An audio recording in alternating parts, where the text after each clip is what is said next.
Hey, it's me. I'm back. Sorry I look horrible. I've been in the ER the past 2 nights. So I'm obviously not doing too well. I have just arrived to pick up my boyfriend from the airport, but he's not ready yet. So I figured I would do my monthly review. So this one's going to be a quick one. So I'm going to go speedy, but we'll go ahead and get started. So this is for March. So the first thing I saw was Cyrano, and I actually have a whole video, like, quick, short review. It's about 5 minutes long, and I'll have that, up at the top right now. And I gave it a 10 out of 10 at the first time, but upon further examination, I think it's more of a 9 out of 10. That being said, obviously, big thumbs up. Go see it, and go check out my review if you're interested more in that. Texas Chainsaw Massacre 2, I briefly mentioned this in the Hellraiser track. I actually liked it. You can't look at the first one and then the second one. They're completely different. Think of the second one almost like a parody of the first one. It's really fun. Like, it's not good, but it's insanely fun. It's so fun. It's insane. It's awesome. I watched Encanto again, and I liked it. I didn't like it as much as the first time, but I still really liked it. I was showing it to Jackson. So thumbs up for sure. Hellraiser, thumbs up overall. It's not like a movie I think I'd watch again within the next few years, but it was still really good. I didn't expect it to be... It wasn't what I expected it to be. It was a lot less gory, a lot more sexual.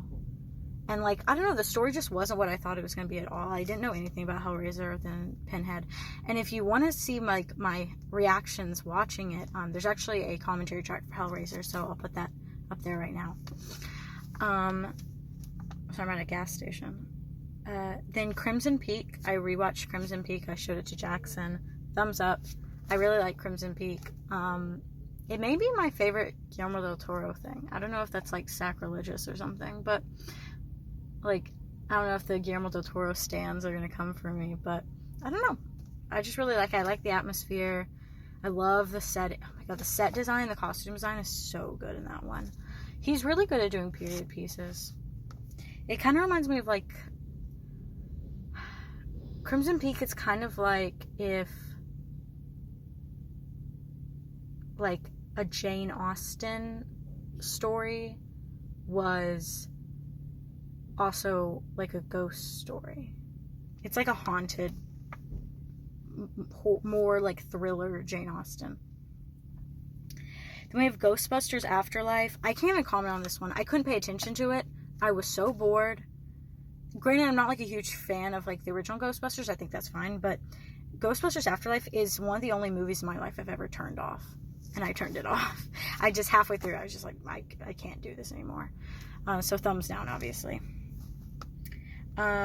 Insidious, thumbs down. I really wanted to watch it because I've watched the second and the fourth one, and I was very confused, obviously, but I watched them years ago, when they first came out, just because I wanted to go, see a movie, and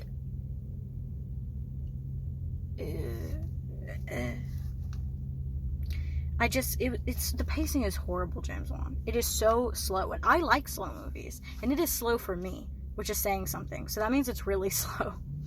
But yeah, just not it, thumbs down. Turning Red, thumbs up. Turning Red is great. I don't want to say anything about it. I'm sure you guys have seen things. I think the animation's really cute. I think the story's really good. I feel like they tackle it in a way that's it's about puberty and stuff. I feel like they tackle it in a way that is appropriate.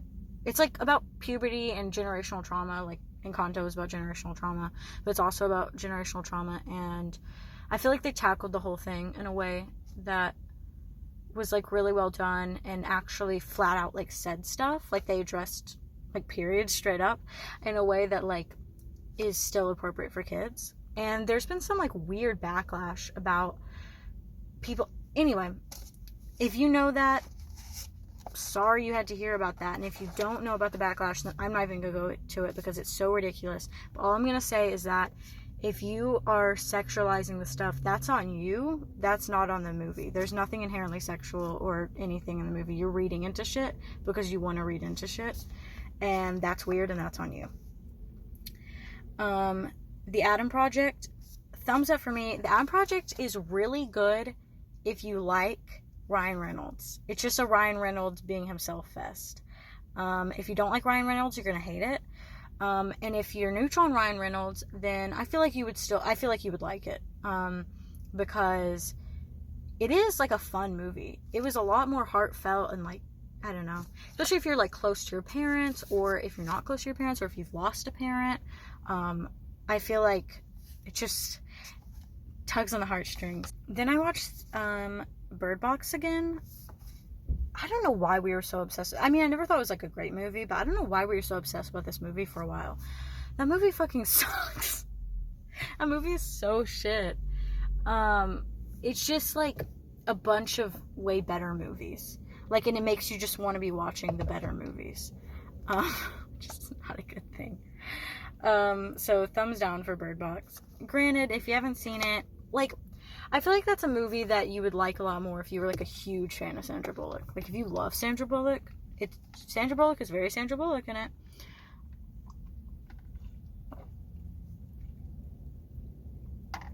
But the thing is, I would just watch A Quiet Place. I'm still not like a big fan of A Quiet Place, but I feel like it's just a better Bird Box.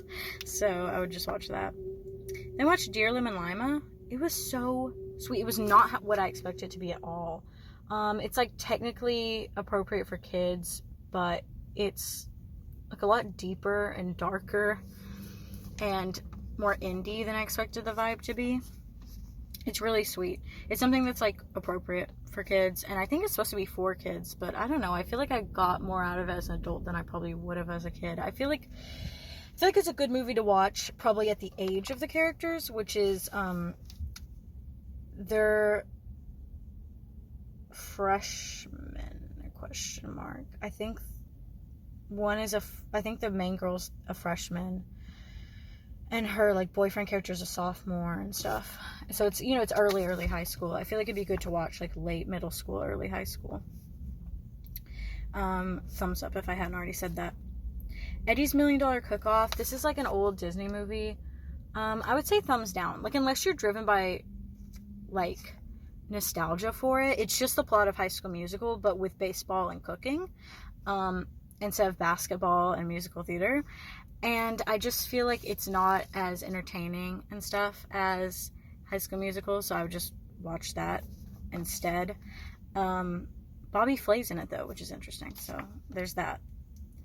Better Watch Out. This has the two people, like the two kids from The Visit in it, and they're actually really good in it.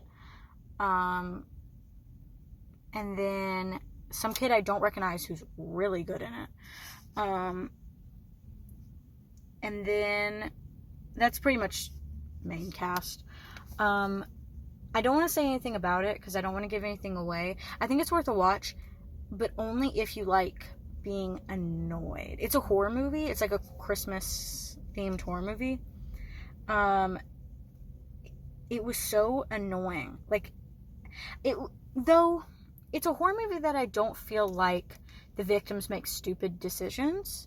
I feel like they're actually very smart in a way that's believable. Like, they're not like too smart, but it's like a way that's believable, and doesn't make you go, why didn't you do this? Why didn't you try to escape here? Blah, blah, blah, blah. Like, they actually try, which is really good. But it's also insanely irritating.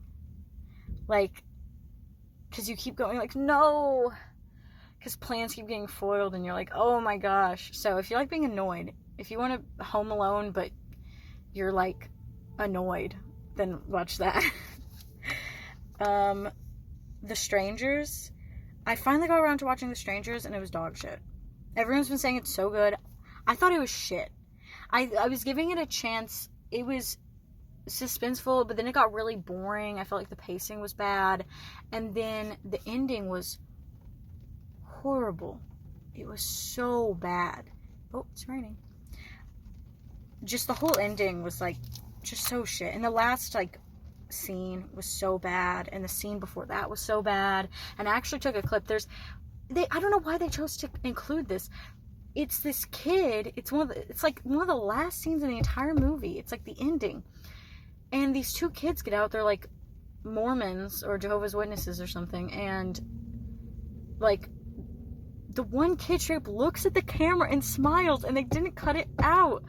And I've recorded it. Hopefully you're seeing it right now. But that shit is so ridiculous. Are you kidding me? This is like a real movie. Y'all can't do that shit. You couldn't take one more take. It's not a long take, you know. That's crazy. And I don't blame the kid. I mean, he's a kid. But y'all could have done another take.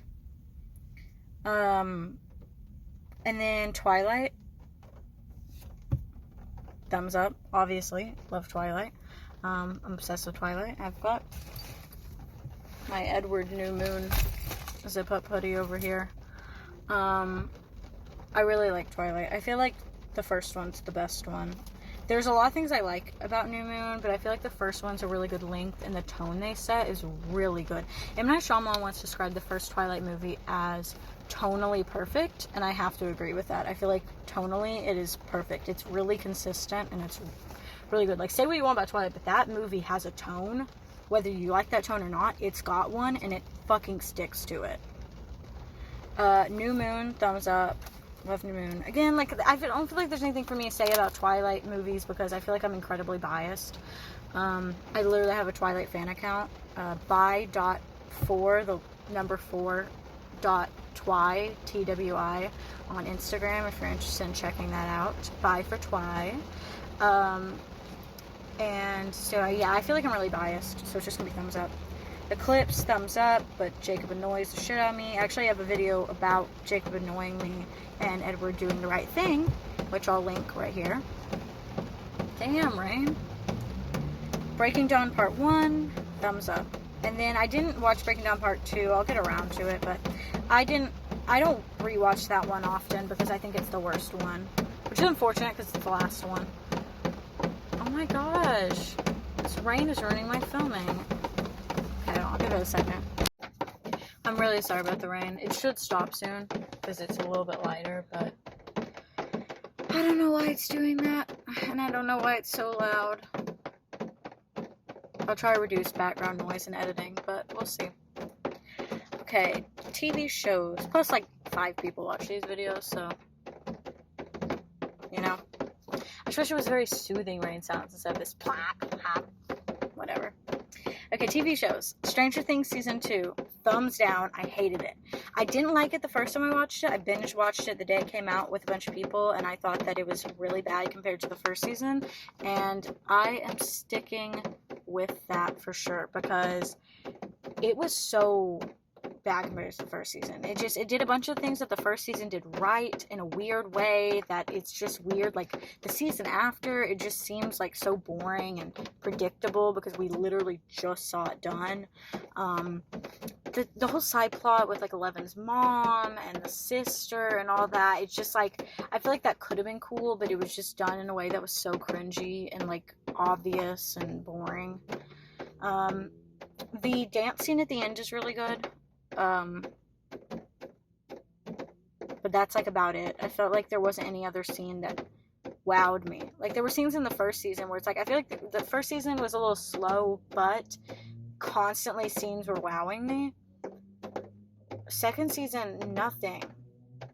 It was like, and sorry, Dad. I'm sorry, Dad. My dad loves Stranger Things. I like Stranger Things. But, God, I really hope season 4 isn't like season 2. Because it's just such a disappointment. I don't know. Ugh. Then Servant Season 1, 2, and 3. This is an M. Night Shyamalan show. He only directs a few episodes every season, but, like, it was, like, conceived by him and another guy. His daughter directs a few episodes, too. It's not good. It's a thumbs down. It's not good, but I'm kind of obsessed with it. I think we get one more season, and it will probably come out, like, next year. It's not good, but I don't know why, but I'm, like, weirdly addicted to it. Like, I can't put it down even though it's, like, horrible. It's so boring. Nothing fucking happens in the show. Nothing ever happens. Ever. ever. Rupert Grint's really good in it, though. He's not in it that much. He's in a good amount, but he's not in it that much. I mean, I feel like everyone's, like, fine in it, but it's just not... It needs more plot. For how many episodes there are, it needs more plot. I feel like season 2 is probably... Yeah, season 2 is my favorite. It was the most batshit insane one, but that's why I liked it. And then the ending of season 3 was good, because shit finally started happening. The woman in the house across the street from the girl in the window, thumbs down. I only watched the first episode, so I can't feel, like, I don't feel like I can give a great review. My parents watched the whole season and said that they liked it, but they also didn't watch The Woman in the Window, which is what it's parodying, and I did. I just didn't feel like there was enough jokes. Like, it's a parody show. You need more jokes per minute. They were having, like, one joke every 5 minutes. That's, like, not enough for a comedy parody, you know? Like, I'm not saying everything has to be a parody. It can still be a real show while being a parody. But it just, yeah. And also felt like it didn't have enough parody of the original movie anyway. The Boys Diabolical. Overall, thumbs down, but there are some really good episodes. I can't remember them off the top of my head, so I'll put them at the bottom of the screen now. It was really cool to see some of the comic, because I've read the comics, and it was cool to see some of the plot lines finally, like, done, like, stuck to the show, the comics. Like, I felt that was really cool to see, like, you know, the way that they're drawn, like, being the same, and the events and everything. And I didn't feel like it annoyed me or clashed with the TV show, because the TV show changed things, but I felt like it was cool to see, you know. I didn't feel like they contradicted each other, is what I'm saying. Even though they technically did, I didn't feel like it was an issue. It didn't bother me. And then there were some episodes that were different than the comics and stuff, but I felt like were still good. An interesting take. One was, I think it was an Andy Samberg one. That was really good. I really liked the art style, and I really thought that the story was, like, an interesting, I don't say good take, because it wasn't really, I don't know, it stood out. It was very different from all the rest. I think it might have been the last episode, or, like, the second to last episode. I think it was episode 8. And it kind of reminded me of San Junipero, who was directed by Joe Wright, who did Cyrano. It kind of reminded me of San Junipero because of the fact that it was, like, so different from the, they're both in a, what's the word, where everything is anthology. They're both in an anthology series, and, they're, like, the different, more happy, you know, feely one, and also the one that I enjoyed the most.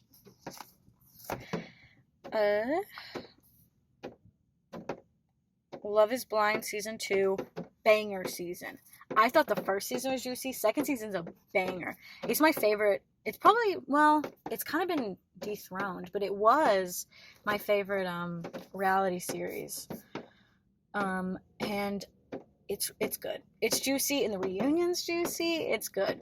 Watch Love is Blind 2 if you're hesitating, especially if you like season 1.